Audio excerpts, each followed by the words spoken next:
Hello student, कैसे हैं आप सब। आई होप आप सब ठीक होंगे। आप देख रहे हैं number one study channel Ambu education. तो स्टूडेंट, आज के इस वीडियो में हम कवर करने वाले हैं बीपीएससी से रिलेटेड महत्वपूर्ण जीके जीएस प्रश्न, जो कि आपके आने वाले सभी गवर्नमेंट जॉब्स जो बीपीएससी से रिलेटेड हैं सभी के लिए इंपॉर्टेंट रहने वाले हैं। तो वीडियो को अंत तक जरूर से देखिएगा, और चैनल पे नए हैं तो चैनल को सब्सक्राइब करके बेल आइकन आवश्यक रूप से प्रेस कर लीजिएगा, ताकि आप ऐसे ही नॉलेजेबल वीडियो पाते रहें। साथ ही स्टूडेंट, हमारे इस चैनल पे हम सभी स्टेट से रिलेटेड जीके जीएस लाते रहते हैं, और गवर्नमेंट जॉब चाहे सेंट्रल लेवल की हो या स्टेट लेवल की, सभी की प्रिपरेशन कराते रहते हैं। तो चैनल के माध्यम से आवश्यक रूप से जुड़ जाइएगा। पहला क्वेश्चन आप देख पा रहे होंगे बिना किसी देरी के। तो पहला क्वेश्चन है स्टूडेंट कि निम्नलिखित में से कौन सी तकनीक 5G मोबाइल संचार नेटवर्क द्वारा सक्षम होगी। निम्नलिखित में से कौन सी तकनीक 5G मोबाइल संचार नेटवर्क द्वारा सक्षम होगी। तो आपको अपनी राय देनी है। तो ये क्वेश्चन आपके आने वाले सभी कॉम्पिटिटिव एग्जाम्स के लिए बहुत ज़्यादा इंपॉर्टेंट है, बिकॉज ये करंट अफेयर्स का क्वेश्चन भी है और थोड़ा नया क्वेश्चन भी है। तो आप देख पा रहे होंगे, पहला यहाँ पे दिया गया है इंटरनेट ऑफ थिंग्स का, और दूसरा दिया गया है एज कंप्यूटिंग का, और तीसरा दिया गया है नेटवर्क स्लाइसिंग का।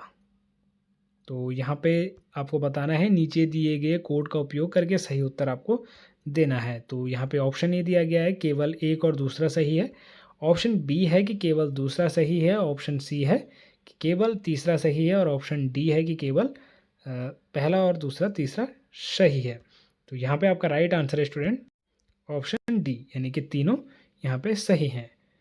तीनों यहाँ पे सही हैं, क्योंकि क्या पूछा गया, आप क्वेश्चन को ढंग से पढ़ेंगे तो आपको समझ में आ जाएगा कि निम्नलिखित में से कौन सी तकनीक 5G मोबाइल संचार नेटवर्क द्वारा सक्षम होगी।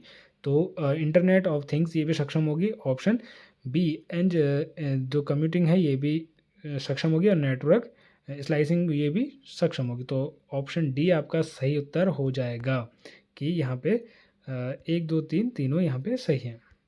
अगला क्वेश्चन है स्टूडेंट, निम्नलिखित कथनों पर विचार करें। तो स्टूडेंट, ऐसे क्वेश्चन बहुत ज़्यादा पूछे जाते हैं, इसलिए मैंने इस वीडियो में ऐसे क्वेश्चन ज़्यादा कवर किए हैं, ताकि आप ढंग से समझ जाएं। क्योंकि ऐसे क्वेश्चंस को हल करना ज़्यादा मुश्किल नहीं होता है, बस ये है कि थोड़ा सा आपको दिमाग लगाना होता है, और ऐसे क्वेश्चन का आंसर क्वेश्चन में ही छुपा होता है, आपको याद करने की आवश्यकता नहीं होती। तो यहाँ पर आप देख सकते हैं स्टूडेंट, याद मतलब ज़्यादा करने की आवश्यकता नहीं होती, क्योंकि ज़्यादा दिमाग लगाने की ज़रूरत इसमें नहीं होती, क्योंकि इसका क्वेश्चन जो है कि इसी क्वेश्चन इसका आंसर क्वेश्चन में ही छिपा होता है कुल मिला के। तो आप पढ़ सकते हैं कि निम्नलिखित कथनों पर विचार करें। तो आपको जो है कि इन कथनों पर विचार करना है। यहाँ पे 2 कथन दिए गए हैं। ऑप्शन पहला कथन है कि टेनियासिस एक आंत्र संक्रमण है जो कि टैपवर्म की 3 प्रजातियों के कारण होता है। टेनिया, सोलियम टेनिया, और यहाँ पे सैगिनाटा और टेनिया एसियाटा का। तो ये यहाँ पे नाम दिए गए हैं। और दूसरा यहाँ पे कथन दिया गया है, जब मस्तिष्क में सिस्ट विकसित हो जाते हैं तो इस स्थिति को न्यूरो सिस्टिस नक्रोसिस एनसीसी कहा जाता है। तो इन कथनों पे आपको विचार करना है। अब यहाँ पे दिया गया है कि उपरोक्त कथनों में से कौन सा सही है, आपको बताना है। तो यहाँ पे आपको दिया गया है कि केवल पहला वाला सही है, दूसरा दिया गया है केवल दूसरा वाला सही है, तीसरा दिया गया है पहला और दूसरा दोनों सही हैं, और चौथा यहाँ पे दिया गया है कि उपरोक्त में से कोई भी यहाँ पे सही नहीं है। तो आपका राइट आंसर है स्टूडेंट कि पहला और दूसरा दोनों यहाँ पे सही है। तो देखिए, अगर आपने ये पढ़ा होगा कभी तो आप तुरंत से इस क्वेश्चन का जवाब दे देंगे। अगला क्वेश्चन है स्टूडेंट, निम्नलिखित में से कौन सी कंप्यूटर भाषाएं हैं। निम्नलिखित में से कौन सी कंप्यूटर भाषाएं हैं। तो आपको कंप्यूटर भाषाएं बताना है। ऑप्शन ए है यहाँ पे कोबरा, ऑप्शन बी है यहाँ पे पाइथन, ऑप्शन सी है यहाँ पे गिलहरी, और ऑप्शन डी है यहाँ पे जावा।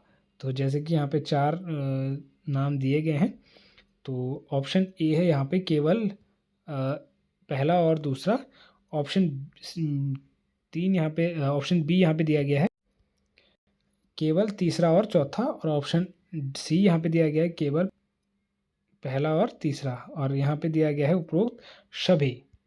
फ्रेंड, यहाँ पर ये क्वेश्चन ही थोड़ा सा गलत है, क्योंकि यहाँ पर जो है कि तीसरा नहीं, यहाँ पे चौथा होना चाहिए था, क्योंकि कोबरा कंप्यूटर भाषा है, पाइथन के अंदर ही आता है, पाइथन भी है और जावा भी है, गिलहरी यहाँ पे नहीं है। तो यहाँ पे पहला, दूसरा और चौथा यहाँ पे राइट आंसर होना चाहिए था, बल्कि पहला, दूसरा और तीसरा है, चौथा नहीं है। तो यहाँ पे उपरोक्त में से कोई नहीं, ये ऑप्शन भी नहीं है। तो क्वेश्चन थोड़ा सा अटपटा है। चलिए अगला क्वेश्चन देखते हैं। अगला क्वेश्चन है स्टूडेंट, निम्नलिखित में से कौन सा जीव का स्वाद नहीं है? निम्नलिखित में से कौन सा जीव का स्वाद नहीं है? तो जीव का स्वाद कौन सा नहीं है आपको बताना है। ऑप्शन ए है, एक है यहाँ पे मिठाई, दूसरा है कड़वा, तीसरा है नमकीन, चौथा है मसालेदार, पांचवा है उमामी, ऑप्शन नहीं है ये, छठा है खट्टा और ऑप्शन सी है, सातवां है कटु। तो यहाँ पे नीचे दिए गए कोड आपको बताना है कि कौन सा है और कौन सा नहीं है।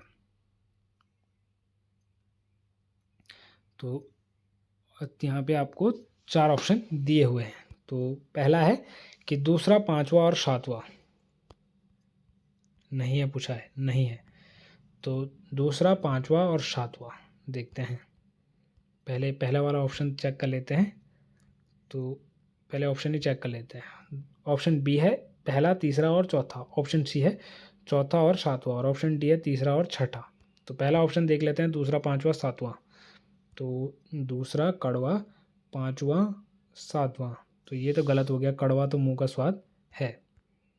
दूसरा है पहला, तीसरा और चौथा, पहला, तीसरा और चौथा, पहला, तीसरा, तीसरा, चौथा, तो ये तो गलत हो गया। दूसरा सी ऑप्शन है चौथा और सातवां, तो चौथा और सातवां ये भी गलत हो गया। और यहाँ पर है ऑप्शन डी, यानी कि तीसरा और छठा, तीसरा और छठा, दी और खट्टा। तो यहाँ पे स्टूडेंट मुझे ऑप्शन सी यहाँ पे राइट आंसर लग रहा है। बाकी आप मुझे कमेंट बॉक्स में बता दीजिएगा आपको इसका राइट आंसर क्या लग रहा है। तो यहाँ पे मुझे तो ऑप्शन सी इसका राइट आंसर लग रहा है। ऑप्शन सी ही इसका जहाँ तक है राइट आंसर है, क्योंकि चौथा और सातवां मसालेदार जहाँ तक है कि मुँह का स्वाद नहीं है, और ये कट्टू तो है ही नहीं, ये तो राइट आंसर है। तो यहाँ पे ऑप्शन सी ही इसका राइट आंसर होना चाहिए, तो ऑप्शन सी। अगला क्वेश्चन देखते हैं स्टूडेंट। अगला क्वेश्चन है, निम्नलिखित में से कौन सा यूनेस्को विश्व धरोहर स्थल नहीं है? निम्नलिखित में से कौन सा यूनेस्को विश्व धरोहर स्थल नहीं है? तो ऑप्शन ए है कुतुब मीनार, ऑप्शन बी है लाल किला, ऑप्शन सी है इंडिया गेट, ऑप्शन डी है उपरोक्त में से कोई नहीं। तो आपका राइट आंसर है स्टूडेंट कि यूनेस्को विश्व धरोहर। तो आपका राइट आंसर है स्टूडेंट कि कुतुब मीनार विश्व धरोहर है, यूनेस्को विश्व धरोहर, लाल किला है, इंडिया गेट है। तो इसमें से कोई ऐसा नहीं है कि जो विश्व धरोहर ना हो। तो ऑप्शन डी यहाँ पे राइट आंसर हो जाएगा। Option D is a right answer. अगला क्वेश्चन है स्टूडेंट, भारतीय संविधान में राज्य के नीति निर्देशक सिद्धांतों की अवधारणा किस संविधान से उधार ली गई थी? भारतीय संविधान में राज्य के नीति निर्देशक सिद्धांतों की अवधारणा किस संविधान से उधार ली गई थी? ऑप्शन ए है इंग्लैंड के संविधान से, ऑप्शन बी है स्विट्जरलैंड के संविधान से, ऑप्शन सी है आयरलैंड के संविधान से, और ऑप्शन डी यहाँ पे दिया गया है उपरोक्त में से कोई नहीं, यानी किसी के संविधान से भी नहीं लिया गया है। तो आपका राइट आंसर स्टूडेंट कि नीति निर्देशक सिद्धांतों की अवधारणा जो है कि वो आयरलैंड के संविधान से उधार ली गई है। किसके संविधान से? आयरलैंड के संविधान से, आपको याद होना चाहिए। अगला क्वेश्चन है स्टूडेंट, भारतीय कला में स्तूप, चैत्य और विहार का निर्माण निम्नलिखित में से किससे संबंधित है?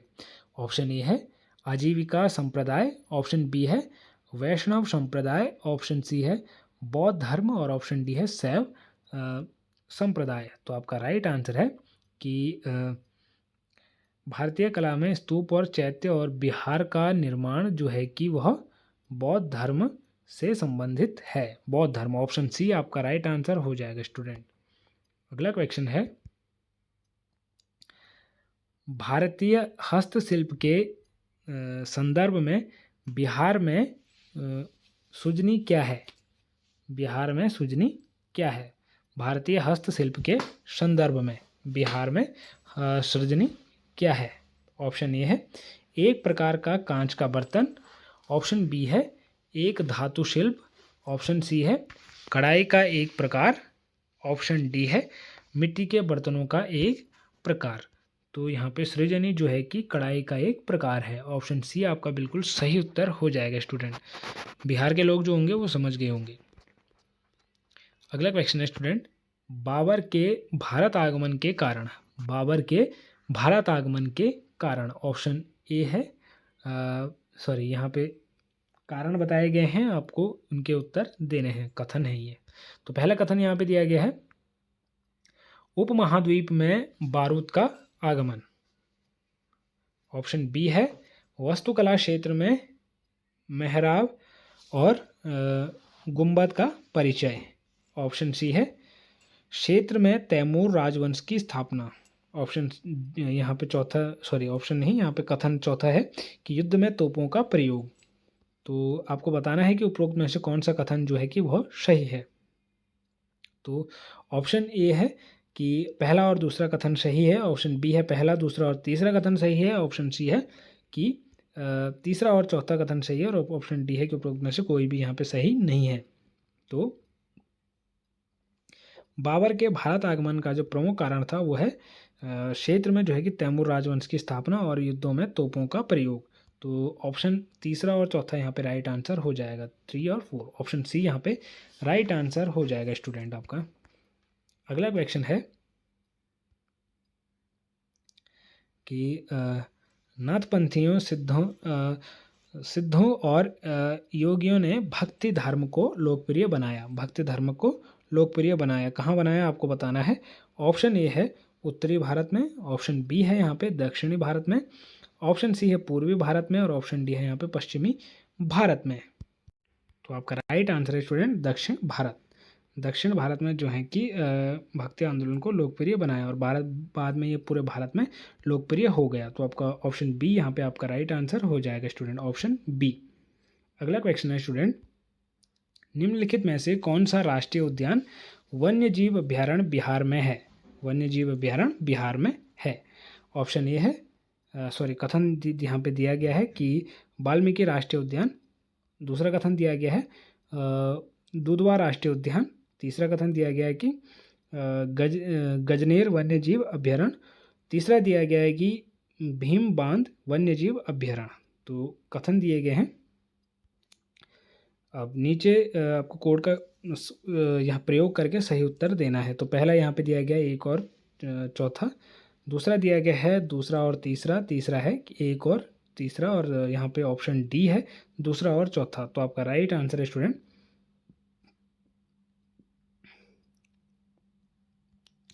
वाल्मीकि राष्ट्रीय उद्यान जो है कि बिहार में है, और यहाँ पे भीम बांध वन्यजीव अभ्यारण्य। तो पहला और चौथा यहाँ पे राइट आंसर हो जाएगा, ऑप्शन ए है। तो ऑप्शन ए यहाँ पे सही उत्तर हो जाएगा स्टूडेंट, ऑप्शन ए। अगला क्वेश्चन देखते हैं स्टूडेंट। अगला क्वेश्चन है कि ग्लोब पर 1 डिग्री के अंतराल पर खींचे गए कितने अक्षांश हैं? ग्लोब पर 1 डिग्री के अंतराल में खींचे गए कितने अक्षांश हैं? तो यहाँ पे पहला दिया गया है, पहला ऑप्शन है 180, दूसरा ऑप्शन है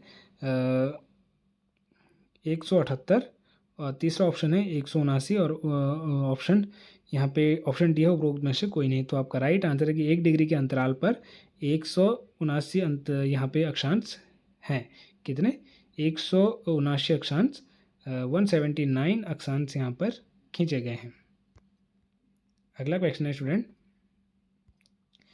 किस पठार पर कर्क रेखा और भारतीय मानक समय रेखा एक दूसरे को प्रतिच्छेद करती है? किस पठार पर कर्क रेखा और भारतीय मानक समय रेखा एक दूसरे को प्रतिच्छेदित करती है? ऑप्शन ए है बुंदेलखंड, ऑप्शन बी है बघेलखंड, और ऑप्शन सी यहाँ पे है मालवा, ऑप्शन डी है उपरोक्त में से कोई नहीं। तो आपका राइट आंसर है स्टूडेंट बघेलखंड, ऑप्शन बी आपका बिल्कुल राइट आंसर हो जाएगा, ऑप्शन बी।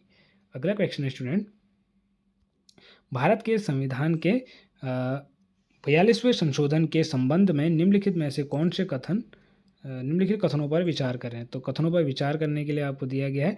तो ऐसे क्वेश्चन मैंने आपको पहले बताया था कि ऐसे क्वेश्चन मैंने ज़्यादा कवर किए हैं, क्योंकि ये क्वेश्चन अक्सर एग्जाम्स में पूछे जाते हैं और जो कि समय भी खाते हैं और दिमाग भी खाते हैं। तो ऐसे क्वेश्चन को अगर आप सॉल्व करना सीख गए तो ये आपके समय की बचत भी करेगा और आपको अन्य क्वेश्चनों में दिमाग लगाने यानी कि सोचने की क्षमता को भी बढ़ाएगा।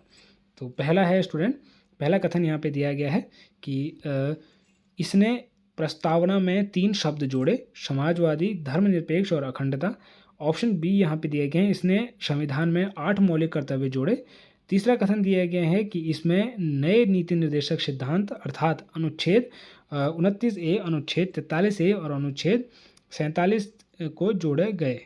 तो कथन चौथा भी यहाँ पे दिया गया है कि इसने राष्ट्रपति को चुनाव आयोग के परामर्श से राज्य विधान मंडलों के सदस्यों को यहाँ पे अयोग्य घोषित करने की शक्ति प्रदान की। तो यहाँ पे कथन भी दिए गए हैं स्टूडेंट, कि कथन आपके इस प्रकार से दिए गए हैं कि पहला और दूसरा यहाँ पे सही है। तीसरा दिया गया है कि तीसरा और चौथा यहाँ पे सही है और यहाँ पे कौन सा गलत है। तो ऑप्शन सी दिया गया है कि दूसरा और तीसरा गलत है और ऑप्शन डी दिया गया है कि पहला और चौथा गलत है। तो आपका राइट आंसर है स्टूडेंट कि गलत कौन सा है वो गलत बताना है। तो इससे प्रस्तावना में ये शब्द जोड़े गए, ये तो सही है, ये भी गलत है, ये भी गलत है। परामर्श से विधानसभा मंडल सदस्य को अयोग्य घोषित कर, तो ये भी सही है।